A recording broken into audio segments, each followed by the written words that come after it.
My son handed me cruise tickets. 3 months. I was thrilled, but that same evening I overheard him telling his wife, "We have 90 days. We'll drain her accounts, sell her house, and disappear." I pretended I heard nothing. But then, good day, dear listeners. It's Louisa again. I'm glad you're here with me. Please like this video and listen to my story till the end and let me know which city you're listening from. That way I can see how far my story has traveled. I had always considered myself a lucky woman. At 72, I owned my home outright, a 3-bedroom colonial in a quiet Connecticut suburb that Robert and I had bought 40 years ago. After he passed 5 years earlier, I'd stayed put. The house held memories, yes, but it also held value.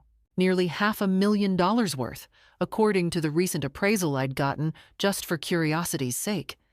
My son Daniel had always been attentive. Every Sunday dinner, every holiday, he'd show up with his wife, Melissa, and their twin boys. They'd hug me, tell me they loved me, ask about my week. I thought I knew what a blessed life looked like.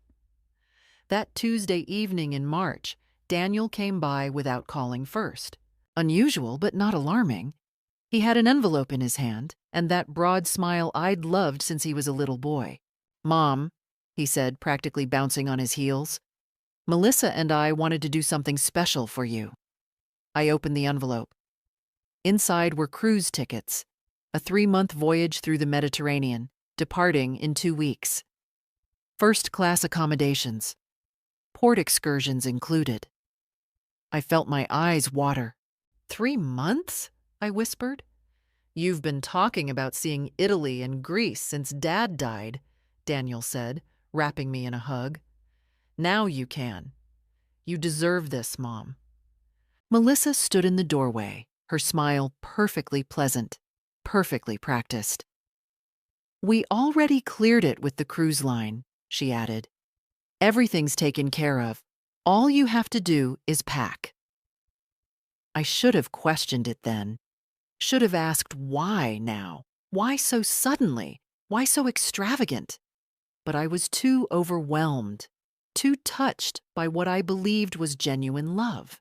They stayed for coffee. We talked about the itinerary, the ports of call, what I should pack. Daniel seemed almost giddy. Around 8:30, I excused myself to use the bathroom. That's when I heard it. The bathroom was just off the hallway, and they'd moved into the kitchen, probably assuming I couldn't hear them. But the ventilation duct carried sound better than they knew. Daniel's voice came through clearly, low and urgent. 90 days, Mel. That's all we've got." "I know," Melissa replied. "The timing has to be perfect. We drain the accounts first, then list the house. The market's hot right now. It could sell in 30 days. And she'll be somewhere in the middle of the ocean with no idea." Daniel laughed. Actually laughed. "By the time she gets back, everything will be liquidated. We'll be in Costa Rica. What if she calls? What if she tries to access her accounts?" "She won't. She barely knows how to use online banking, and I'm the joint account holder. She signed that paperwork 2 years ago, remember? For emergencies." My hand gripped the edge of the sink. 2 years ago, after Robert died. Daniel had convinced me that having him on my accounts was just sensible, Mom, in case something happens. I'd trusted him. I'd signed. "What about the house?" Melissa asked. "Power of attorney. She signed that too. I can sell it without her signature." The floor seemed to tilt beneath my feet. I stared at my reflection in the mirror, at this old woman who'd been stupid enough to trust her own son, to sign away her security because he'd used all the right words. Love, protection, family. How long had they been planning this? I flushed the toilet, ran the water, steadied my breathing. When I walked back into the kitchen, my face was composed, pleasant, trusting. "I can't believe you did this for me," I said, and I even managed to make my voice crack a little. "I'm so lucky to have you both." Daniel hugged me again. I felt his arms around me and wondered how many times he'd embraced me while planning my ruin. They left 20 minutes later, Melissa reminding me to start packing, Daniel promising to help me with any last-minute arrangements. I stood at the door and waved as they drove away. Then I locked the door, walked to the kitchen table, and sat in the dark for a very long time. What do you do when the person you love most in the world is plotting to destroy you? What do you do when your own child has become your enemy? I didn't have answers yet, but I had 90 days to find them. I didn't sleep that night. Instead, I sat at Robert's old desk and took inventory of everything I stood to lose. The house, $485,000, according to that appraisal. My savings account, $127,000. Everything Robert's life insurance and our combined retirement had left me. My checking account, another $8,000. Investment accounts, $340,000 in mutual funds and bonds. All told, nearly $1 million. Money that was supposed to see me through my old age that I'd planned to leave to Daniel and his boys. How perfectly I'd set myself up for this. I pulled out the file cabinet where I kept important documents. There it was, the power of attorney form I'd signed 2 years ago. Daniel had brought it over with a notary, some woman from his office who'd smiled and chatted while witnessing my signature. "Just a precaution," he'd said. "God forbid you have a stroke or something. This way I can handle things for you." The joint account paperwork was there too. Same story, same reassurances. I'd been so grateful to have a son who thought ahead, who wanted to protect me. I'd been a fool, but as I sat there in the pre-dawn darkness, something shifted inside me. The initial shock was crystallizing into something colder, sharper. They thought I was a helpless old woman, too trusting and too stupid to see what was happening. They thought they could ship me off on a cruise while they dismantled my entire life. They were wrong. I wasn't some doddering grandmother who'd simply accept this betrayal. I'd worked alongside Robert for 30 years, managing the books for his contracting business. I understood money, contracts, legal documents. I'd raised Daniel, put him through college, helped him buy his first house. And this was how he repaid me?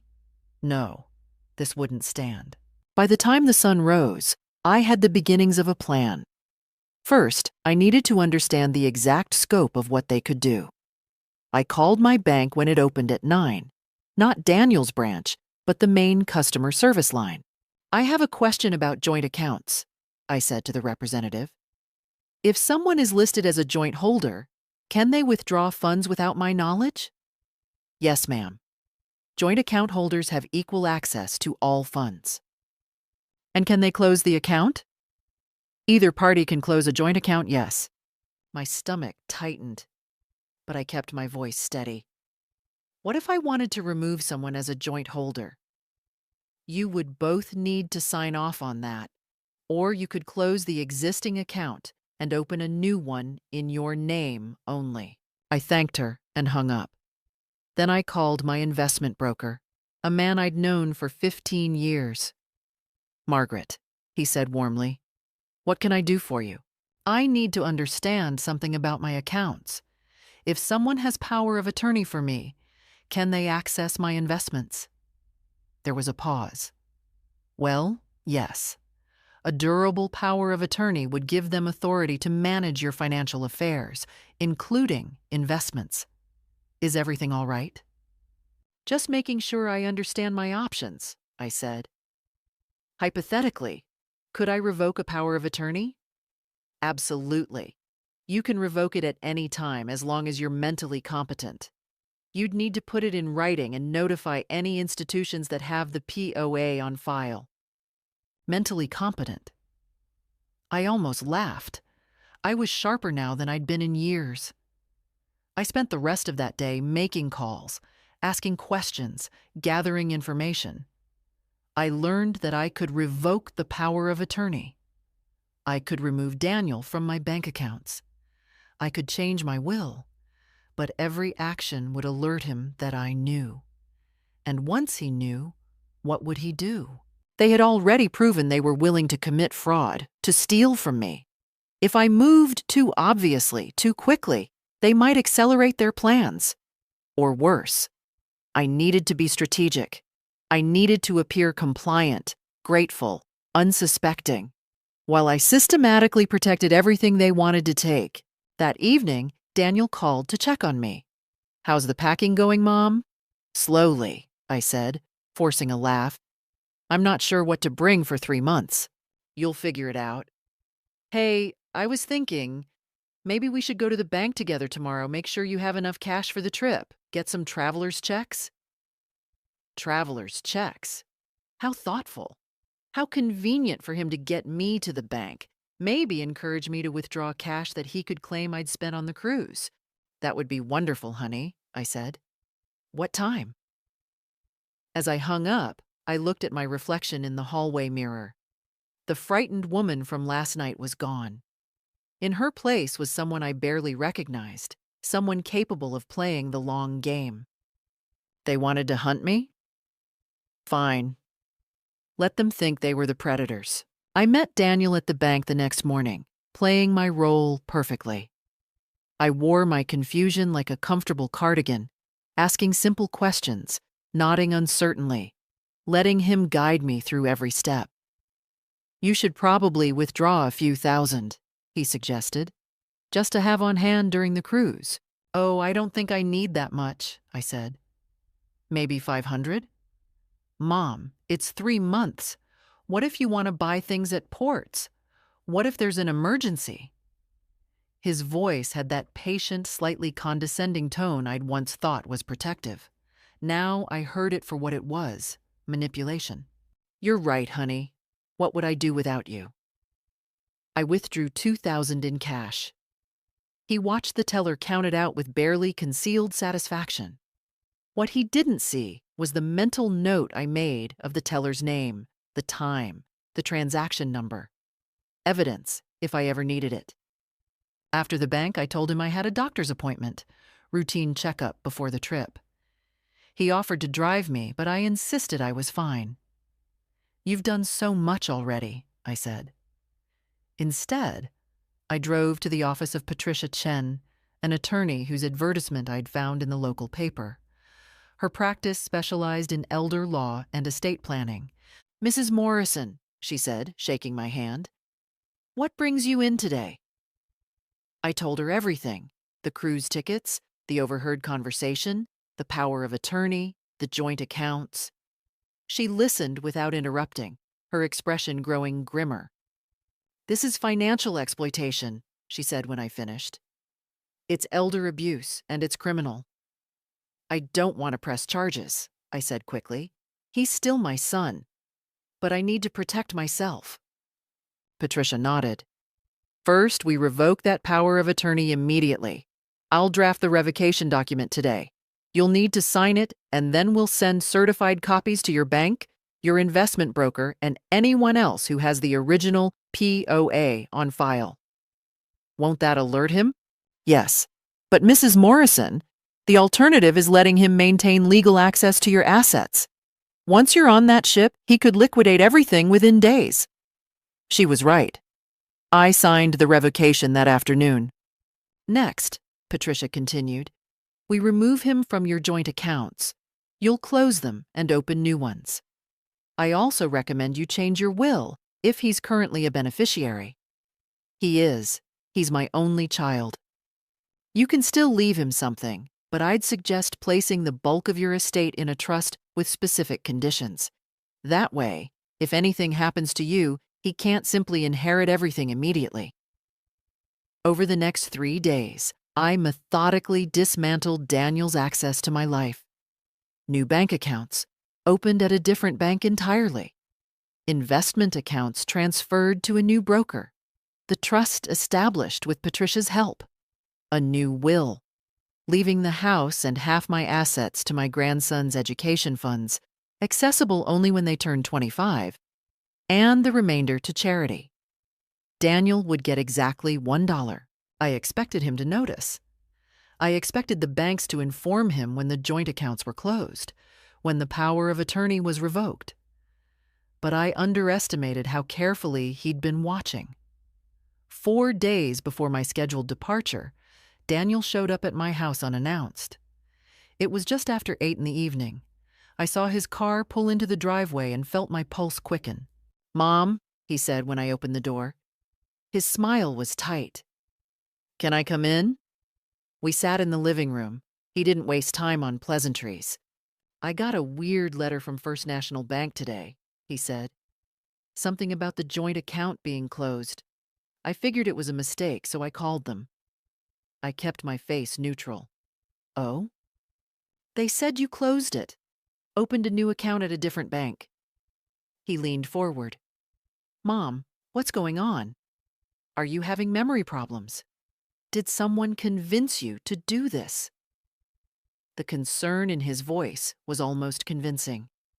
If I hadn't heard that conversation, I might have believed it. "I just thought it was time to simplify things," I said. "At my age, I don't need multiple accounts. But why didn't you tell me? And why remove me from the account? Did I?" I widened my eyes slightly. "Oh, Daniel, I must have filled out the forms wrong. You know how confused I get with all that paperwork." He studied me, and I could see him trying to decide if I was genuinely confused or if I knew. This was the crucial moment. If he believed I was becoming senile, he might move faster. If he suspected I knew about his plans, he might become dangerous. "Maybe we should cancel the cruise," he said finally. "If you're having trouble with simple banking, I don't think you should be traveling alone for 3 months." There it was. The threat, wrapped in false concern. "Oh no," I said, reaching over to pat his hand. "I'm so looking forward to it. And you went to all that trouble. I'll be fine, sweetheart. I promise." I saw the calculation in his eyes. He didn't believe me, but he couldn't prove anything. Not yet. After he left, I found the envelope on my porch. No note, just printouts. Screenshots of websites about dementia, articles about seniors who'd been scammed, information about conservatorships and mental competency hearings. He was building a narrative. If I fought him, he'd claim I was incompetent. He'd use my own protective actions as proof that I needed to be declared incapable of managing my affairs. I sat on my couch holding those papers and realized the war had truly begun. The next morning, I returned to Patricia Chen's office with the envelope Daniel had left. "He's going to try to have me declared incompetent," I told her, spreading the printouts across her desk. Patricia examined them carefully. "This is a common tactic in elder financial abuse cases. He's creating a paper trail to support a conservatorship petition." "Can he do that?" "He can petition the court, yes. But he'd need medical evidence.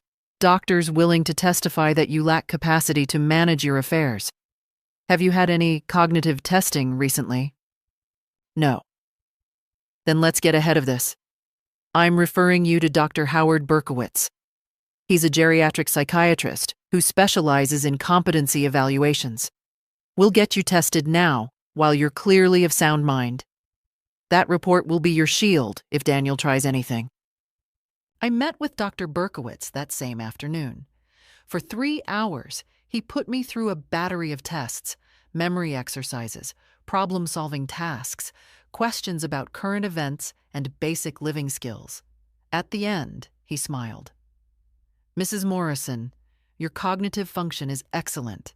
You score in the 95th percentile for your age group. I'll have my full report to Ms. Chen by tomorrow." Relief flooded through me, but it was short-lived. That evening, both Daniel and Melissa arrived at my house. I saw them through the window, walking up together, their expressions serious. I considered not answering, but that would only confirm their suspicions. "We need to talk," Daniel said as soon as I opened the door. They didn't wait for an invitation. Melissa walked straight to the living room and sat down, her arms crossed. Daniel closed the door behind him with more force than necessary. "What happened to the power of attorney, Mom?" he asked. "I don't know what you mean." "Don't play games. My investment broker called me today. Said you'd revoked the POA and moved all your accounts. The bank said the same thing yesterday." His voice was rising. "What the hell is going on?"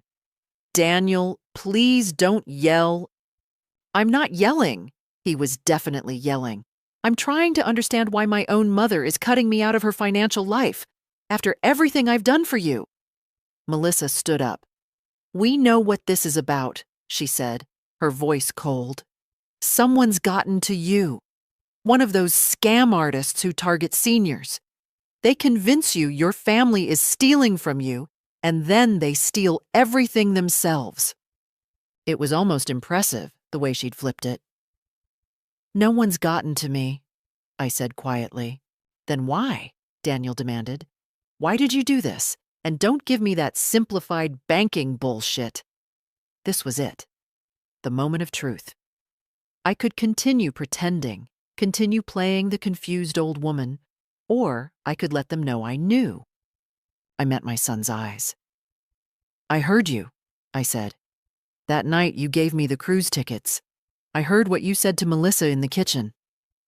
The room went absolutely silent. Daniel's face drained of color. Melissa's eyes widened, then narrowed. "Mom?" Daniel started. 90 days, I said. "That's what you said. 90 days to drain my accounts and sell my house while I'm in the middle of the ocean." I kept my voice steady, controlled. "Did you really think I'd just let you rob me blind?" "You're confused," Melissa said quickly. "Daniel, she's clearly not well." "I'm not confused," my voice cracked. "I know exactly what you were planning. I signed those papers because I trusted you, Daniel, because you're my son, and you were going to use them to destroy me." Daniel's shock was morphing into something uglier. "You have no idea what you're talking about. We were trying to help you." "By stealing everything I have? You're an old woman living alone in a house you can't maintain," he shouted. "You need care. You need supervision. We were going to use that money to put you somewhere safe." "A nursing home?" I laughed bitterly. "Is that the story you're telling yourself? You were going to steal $1 million and flee to Costa Rica, but it was for my own good?" Melissa stood abruptly. "We don't have to listen to this.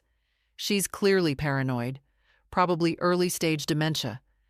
Daniel, call Dr. Patterson tomorrow. We need to get her evaluated." "I've already been evaluated," I said. "This afternoon. Dr. Howard Berkowitz, geriatric psychiatrist. Full cognitive assessment. I'm completely competent, and I have the medical documentation to prove it." I pulled out a copy of Dr. Berkowitz's preliminary report and handed it to Daniel. He read it, his face growing darker. "You planned this," he said slowly.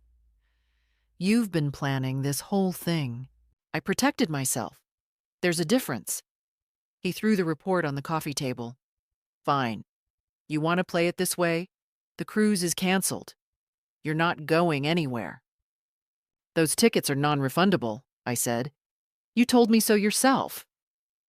"I don't give a damn about the tickets."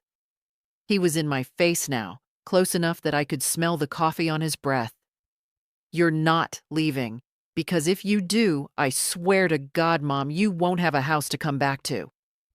"Are you threatening me?" "I'm promising you." His voice dropped to something cold and frightening. "You can play these legal games all you want, but I'm still your son. I'm still your only family. And when you're dying alone in this house with no one to take care of you, you'll remember this moment." They left. I locked the door behind them and stood there, shaking. I'd won this round. My money was protected, my competency documented. But I'd lost something too. Whatever remained of my relationship with my son was gone now, burned away by his rage and my refusal to be his victim. For 3 days, I barely left my bedroom. I had Patricia check on me daily, but otherwise, I needed the silence. I needed to grieve for the son I'd thought I had, for the family I'd believed was mine. But grief, I learned, could sharpen into something useful. On the 4th day, the flowers arrived. 24 white roses, my favorite. The card read, "Mom, I'm sorry, we need to talk. Love, Daniel."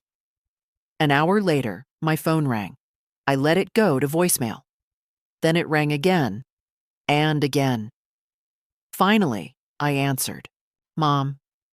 Daniel's voice was soft, broken. "I'm so sorry. I don't know what came over me the other night. The stress at work, everything, I just lost it.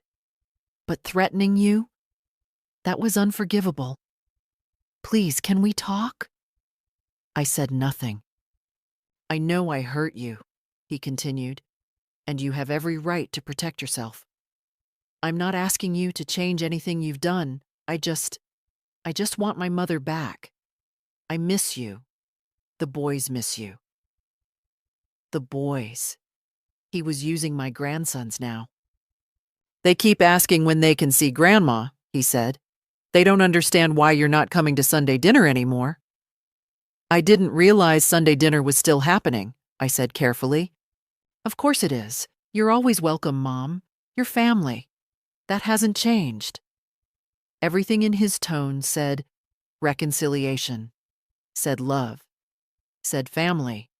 And if I hadn't heard that conversation in the kitchen, if I didn't know what he'd planned, I might have believed it. "I'll think about it," I said. "That's all I ask." "And Mom? About the cruise.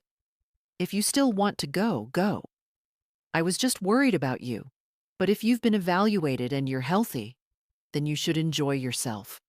You deserve it." After I hung up, I sat very still. This was the new strategy. Love bombing, guilt tripping, using the grandchildren as leverage. Make me doubt myself. Make me feel like the villain for protecting my own assets. It was insidious because part of me wanted to believe it. Part of me wanted to think that my son was genuinely sorry, that we could rebuild what had been broken. But I'd learned to trust the evidence over the emotion. The next day, Melissa called. "Margaret," she said. She never called me Mom, and I'd never asked her to. "I owe you an apology. I was defensive the other night, and I said things I shouldn't have. The truth is, Daniel and I have been under enormous financial pressure. We made some bad investments, and we're facing foreclosure on our house." "Interesting. This was new information." "I didn't know," I said. "We didn't want to burden you. But Daniel thought. He thought maybe the cruise could wait, and you could help us instead. I told him that was wrong, that we couldn't ask you for money. But he was desperate." Her voice caught. "He loves you so much, Margaret. He's just been under so much stress." So this was the narrative. They weren't thieves. They were desperate people who'd considered asking for help, but had decided against it. And now I was the cruel mother who wouldn't help her struggling son. "How much do you need?" I asked. There was a pause. "We couldn't." "How much, Melissa?" $70,000 would save the house. Exactly the amount Daniel could have taken from my checking and savings accounts if I hadn't closed them. They'd had a specific number in mind all along. "I'll think about it," I said. That evening, I called my neighbor, Ruth Shapiro. Ruth was 81, a retired school principal, and the sharpest person I knew. We'd been friends for 20 years, but I'd been too ashamed to tell her what was happening. Now, I told her everything. Ruth listened, asked clarifying questions. And when I finished, she said, "You did exactly the right thing. And now they're trying to manipulate you back into compliance. But what if they really are in financial trouble? What if I'm being cruel? Margaret, listen to me. If your son and his wife were in genuine financial difficulty, they would have asked you for help directly. They wouldn't have tried to steal from you. This sob story about foreclosure? It's bait. They're testing you to see if you'll give them money voluntarily. You think they're lying about the foreclosure? I think you should verify it before you give them a dime. But more importantly, I think you need to remember what you heard. They weren't planning to ask for $70,000. They were planning to take everything. Ruth was right. I knew she was right. Come to dinner tomorrow, she said. I'm having some friends over. Betty from the library board, Joan from church, Helen from my book club. They're all women who've dealt with family financial issues. You're not alone in this, Margaret. That dinner changed everything. I sat with 4 women I'd known casually for years and learned that Betty's nephew had forged her signature on a home equity loan, that Joan's daughter had stolen her identity to open credit cards, that Helen's son had convinced her to invest in his business, which turned out to be a gambling debt. What did you do? I asked them. I pressed charges, Betty said. He served 6 months. I froze my credit and cut her off completely, Joan said. Haven't spoken to her in 3 years. I lost $80,000 and gained a very expensive lesson, Helen said. I didn't pursue legal action, but I changed my will. He doesn't know it yet, but he's getting nothing. These women understood. They didn't judge me for my son's betrayal because they'd lived it themselves. The hardest part, Ruth said, is accepting that the child you raised isn't the adult standing in front of you. You're mourning someone who doesn't exist anymore, and that's okay. Mourn them. But don't let that grief make you a victim. I drove home that night feeling something I hadn't felt in days. Certainty. Cold, clear certainty. Daniel and Melissa could try every manipulation in the book. They could send flowers, make apologies, invoke my grandsons, claim financial hardship. None of it would work because I finally understood. This wasn't about money. It was about power. About whether I would allow myself to be diminished, controlled, exploited, just to maintain the illusion of family. And I wouldn't. Sunday morning, 10:30. I was having coffee when I heard the car doors slam in the driveway. Through the window, I saw Daniel, Melissa, and my twin grandsons, Tyler and Connor, climbing out. The boys were carrying what looked like poster boards. I opened the door before they could knock. "Grandma!" Tyler rushed forward and hugged me. "We made you something!" Both boys held up hand-drawn posters. "We miss you, Grandma," was written in crayon across one. "Please come back" on the other. They'd drawn stick figures, a grandmother figure surrounded by hearts. My throat tightened.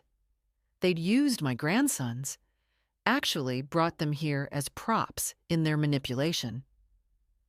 "These are beautiful," I said, kneeling down to their level. "You boys are such good artists." "Dad said you were mad at us," Connor said, his 8-year-old face serious. "I'm not mad at you, sweetheart. Not at all." "Then why don't you come to dinner anymore?" Tyler asked. Behind them, Daniel and Melissa stood on my porch, perfectly positioned as the concerned, loving family I was supposedly rejecting. "Can we come in, Mom?" Daniel asked. "Please?" What could I say with the boys standing there? I stepped aside. They settled in my living room, the boys on the floor with their coloring books, Melissa on the couch looking appropriately conciliatory, Daniel in Robert's old chair, like a Norman Rockwell painting of family togetherness. "We wanted to do this right," Daniel began, "to really talk without anger or accusations, because, Mom, this family is falling apart, and it's killing me." "Killing all of us," Melissa added softly. "I know I said terrible things the other night," Daniel continued. "I was hurt and confused, and I lashed out. But I've had time to think, and I understand now. You felt betrayed.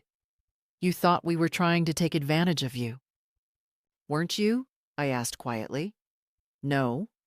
He leaned forward, his expression earnest. What you heard, what you think you heard, you took it completely out of context. We were talking about helping you downsize, about finding you a nice condo where you wouldn't have to worry about maintenance. The house is too much for you, Mom. You know it is. I never said, you don't have to say it. I see how you struggle with the yard work, the repairs. Last month you mentioned the furnace making noise. Do you even remember that? I did remember. I'd mentioned it in passing. We were talking about selling the house and using that money to buy you something smaller, something manageable, Melissa said. And yes, we thought we could handle it while you were on the cruise, as a surprise. We were trying to help. It was a good story, almost plausible, if the timeline made any sense. And the bank accounts? I asked. You were going to drain them to help me? Consolidate them, Daniel said. Into a trust account for your benefit. Mom, you have money scattered across 4 different banks, 3 investment firms. It's inefficient. We were going to streamline everything. Without asking me first? We wanted it to be a gift. Melissa's voice rose slightly before she caught herself. A complete financial reorganization, all done while you were enjoying your trip. So you could come home to everything simplified and managed. Tyler looked up from his coloring. Are you guys fighting? No, buddy, Daniel said quickly. We're just talking. Adults sometimes talk about complicated things. He turned back to me. But since you've taken all these steps, hired a lawyer, moved your money, gotten that psychiatric evaluation, we're wondering if maybe there's something else going on. Early-stage paranoia is actually a symptom of several age-related conditions, and there it was. The velvet-gloved threat. Dr. Berkowitz said I'm completely healthy, I said.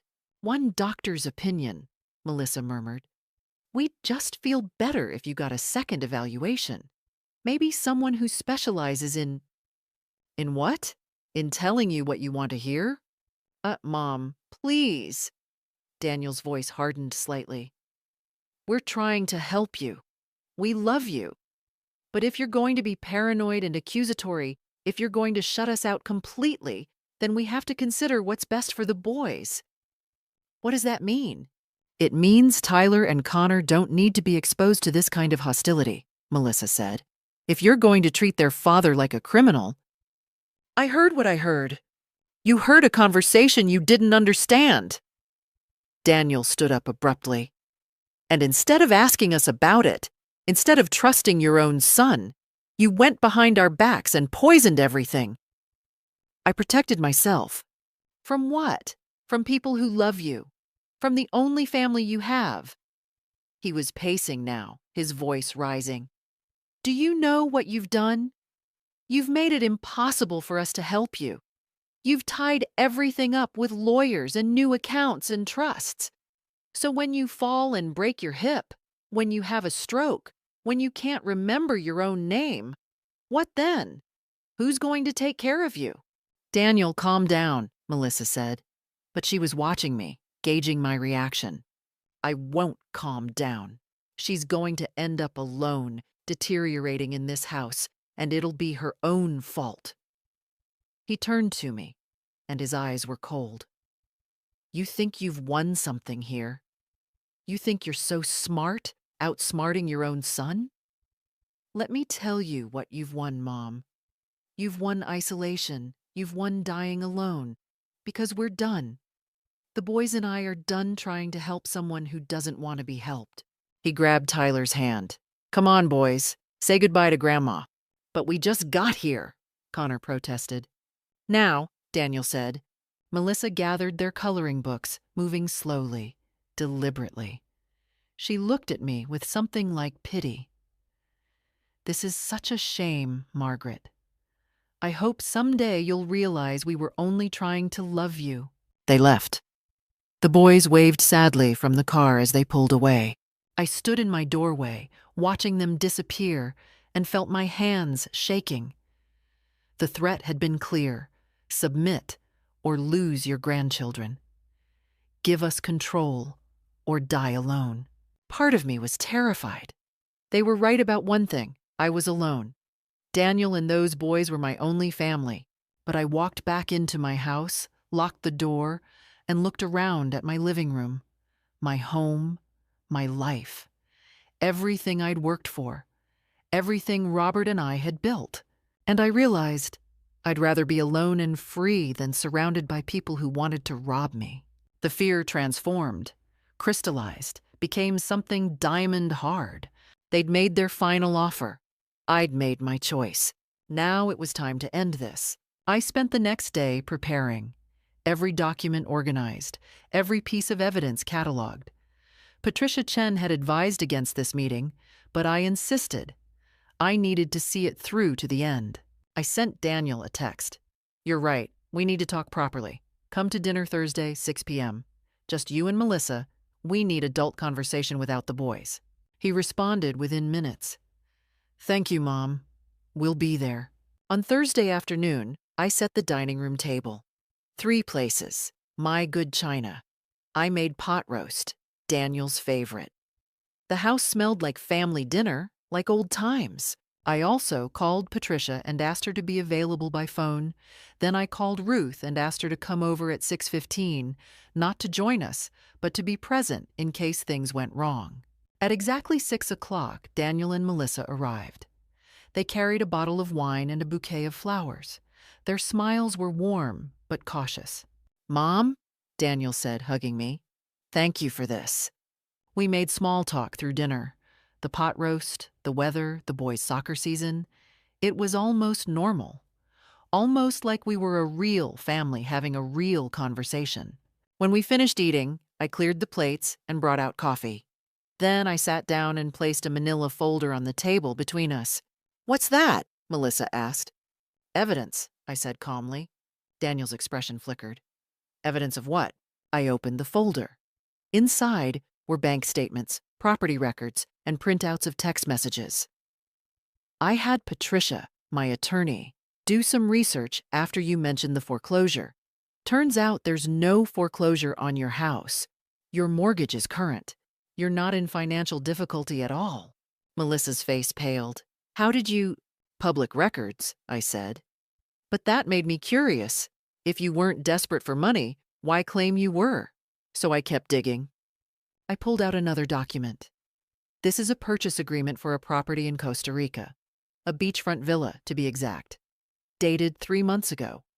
The buyers are listed as Daniel Morrison and Melissa Morrison. Purchase price, $450,000. Financed through, I looked at the paperwork, an offshore account in the Cayman Islands.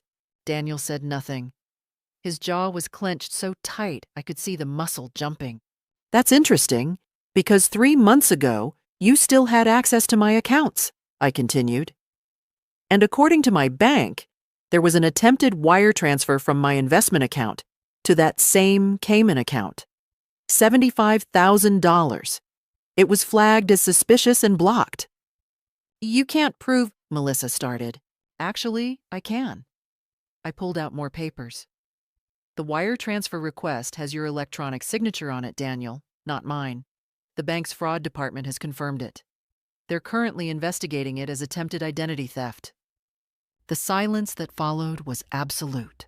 "You were going to steal from me," I said, my voice steady. "Not because you were desperate, because you wanted a villa in Costa Rica. You wanted to retire early, live on the beach, and you thought my money would fund it." "That's not—" Daniel stood up. "That transfer was a mistake. An accounting error with my business." "Sit down," I said quietly. Something in my voice made him obey. "Here's what I know," I said. "You've been planning this for months, maybe years. You got me to sign those papers, got yourself access to my accounts.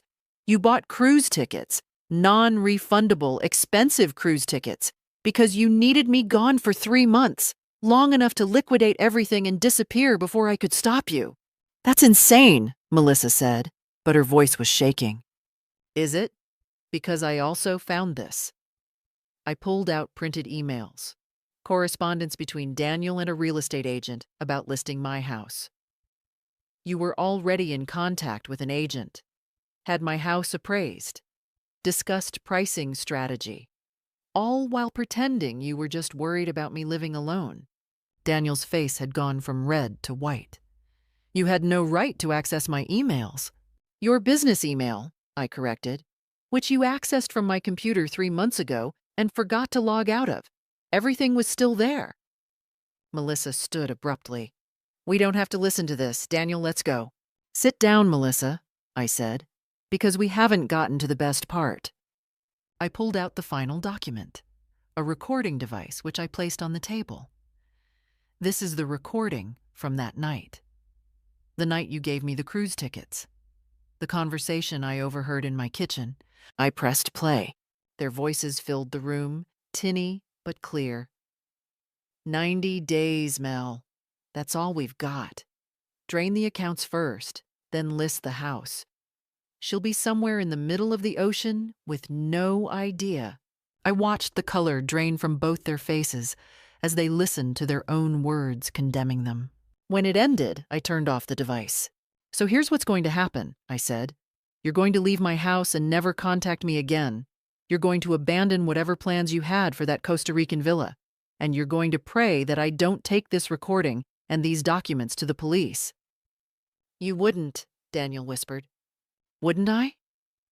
I met his eyes. You were willing to rob your own mother, to leave me destitute, to literally steal my home while I was trapped on a cruise ship. And you think I won't press charges? I'm your son. You were my son, I said. The son I raised died when he decided I was worth more to him as a victim than as a mother. Melissa grabbed her purse. This is extortion. We could sue you. With what evidence? I asked calmly. I have recordings. I have attempted wire fraud. I have emails about selling my house without my knowledge. What do you have, Melissa? Hurt feelings? Daniel's hands were shaking. Mom, please, think about what you're doing. Think about Tyler and Connor. They love you. Are you really going to destroy their family over a misunderstanding? A misunderstanding? I laughed, a harsh sound I barely recognized. You tried to rob me of nearly $1 million. That's not a misunderstanding. That's a felony. We'll fight this, he said, standing. We'll tell everyone you're incompetent, that you're paranoid. I have a psychiatric evaluation saying otherwise. What do you have? I stood too, facing him. Go ahead, Daniel.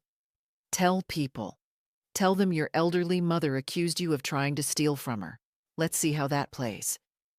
They left. No goodbyes, no final words. Just the sound of the door slamming and their car speeding away. Ruth arrived 15 minutes later, let in by the spare key I'd given her. She found me sitting at the dining room table, staring at the recorder. It's done, I said. She put her hand on my shoulder. You did the right thing. I nodded, but right didn't feel triumphant. It just felt necessary. The next morning, I took all my evidence to the police. Detective Maria Santos listened to everything. The recording, the wire transfer attempt, the emails about selling my house. When I finished, she sat back in her chair. Mrs. Morrison, what you've described is textbook elder financial abuse. It's a felony in Connecticut. Are you sure you want to proceed with this? He's my son, I said. But yes, I'm sure. The investigation moved quickly. Daniel's attempt to wire transfer money from my account was prosecuted as identity theft and attempted fraud. The emails showed clear intent to illegally sell my property using the power of attorney I'd since revoked. Most damning was the recording, evidence of premeditated conspiracy to commit financial exploitation. Daniel hired a lawyer, of course, claimed it was all a misunderstanding, that I was a confused old woman misinterpreting innocent conversations. But the evidence was overwhelming. His attorney contacted Patricia within a week, asking for a deal. Drop the charges and Daniel would sign away any claim to my estate, any future contact. A clean break. Patricia called me with the offer. What do you want to do, Margaret? I thought about Tyler and Connor, about never seeing them grow up, about Daniel facing potential prison time. Then I thought about that recording, about how easily he'd laughed about leaving me destitute in the middle of the ocean. No deal, I said. Let it go to trial. But it never made it that far. Faced with the evidence, Daniel pled guilty to attempted wire fraud and financial exploitation of an elderly person. The sentence: 3 years probation, a $10,000 fine, and 500 hours of community service. He would also be permanently prohibited from serving as anyone's power of attorney or having access to any elderly person's financial accounts. Melissa wasn't charged. Prosecutors couldn't prove she'd participated directly in the wire transfer, but the damage was done. Once word spread in their community about what Daniel had tried to do, the social consequences were swift. His business partners distanced themselves. Friends stopped calling. The boys' school parents whispered in parking lots. The Costa Rican villa sale fell through when the offshore account was frozen as part of the investigation. Whatever money they'd squirreled away was seized as proceeds of attempted fraud. I attended one of Daniel's community service sessions. He was cleaning bedpans at the senior center, court-ordered elder care work. When he saw me standing in the doorway, his face went pale. "Hello, Daniel," I said. He didn't respond, just turned back to his work, his shoulders hunched in shame. I didn't stay. I just needed to see it, needed to see that there were consequences, that justice could actually be served. Patricia helped me finalize my new estate plan. The house would go to a charitable trust that supported elder abuse prevention programs. My financial assets were split. Half to scholarships for Tyler and Connor, accessible when they turned 25, and only if they maintained good grades and character references. The other half to various charities, women's shelters, legal aid for seniors, organizations fighting financial exploitation. Daniel received exactly what I'd originally planned: $1. The official reading of my will wouldn't happen until I was gone, but I had Patricia send Daniel a copy now.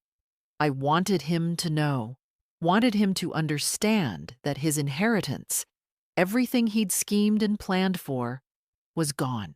His response came via his attorney, a letter claiming I was vindictive, that I was punishing him and his children for a misunderstanding, that someday I'd regret destroying our family. I burned the letter and didn't respond.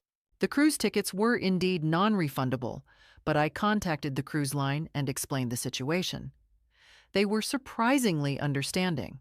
Apparently, elder financial abuse is common enough that they had policies for it. They let me transfer the tickets to Ruth. "I can't accept this," she said when I told her. "You can and you will," I said. "I need you to go. I need someone to actually enjoy what was supposed to be my prison sentence." Ruth sent me postcards from every port. Pictures of Santorini, Rome, Athens, Barcelona.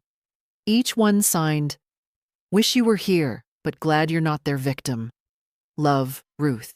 3 months after the sentencing, I received an envelope with no return address. Inside was a photo, my grandsons Tyler and Connor, now 9 years old, smiling at a soccer game. No note, no explanation, just the photo. I put it in a frame on my mantel.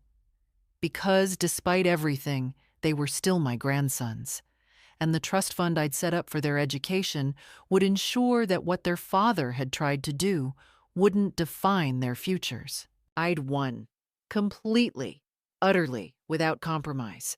But victory tasted like loss. 6 months after the trial, I sold my house and bought a 2-bedroom condo in a 55-plus community.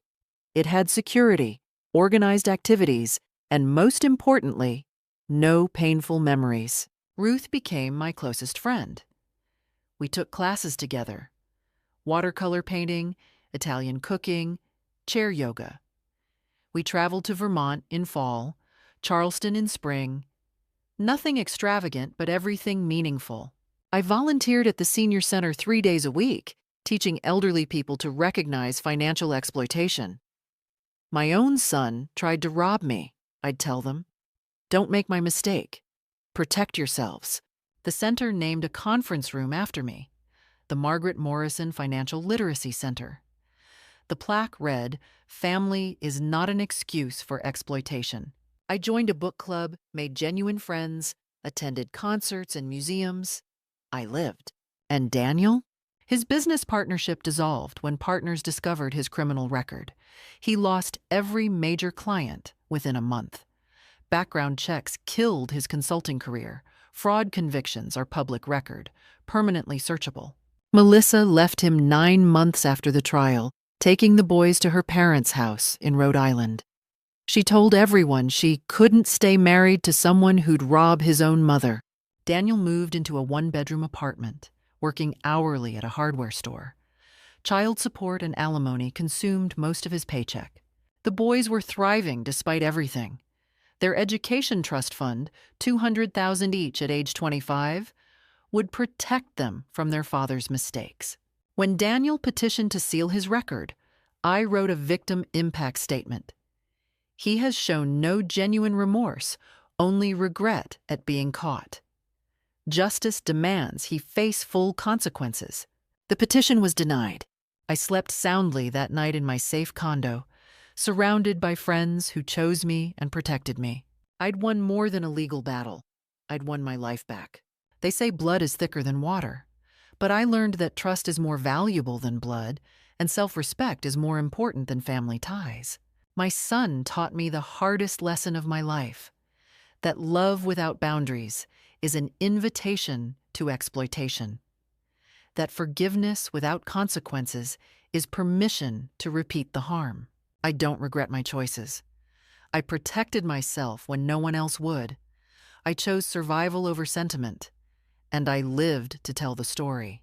To anyone listening who sees themselves in my story, protect yourself. Document everything. Trust your instincts. And remember, you are worth defending, even against the people you love most. What would you have done in my place? Would you have looked the other way for the sake of family? Or would you have fought? Leave your thoughts below. Share this story if it resonated. And subscribe for more real-life lessons about survival, strength, and choosing yourself. Thank you for listening to my story.